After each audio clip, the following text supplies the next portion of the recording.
Hey everyone, it's Matt with Joe's Gaming and Electronics, and today I'm going to show you how to reset your Bose QC Ultra Headphones. This can be kind of an annoying process. It doesn't always work.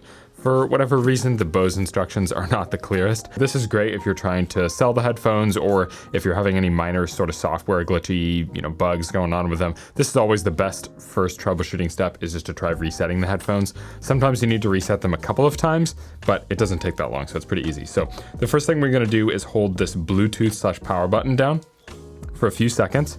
And then while you're holding that button down, go ahead and plug the headphones in to a USB cable.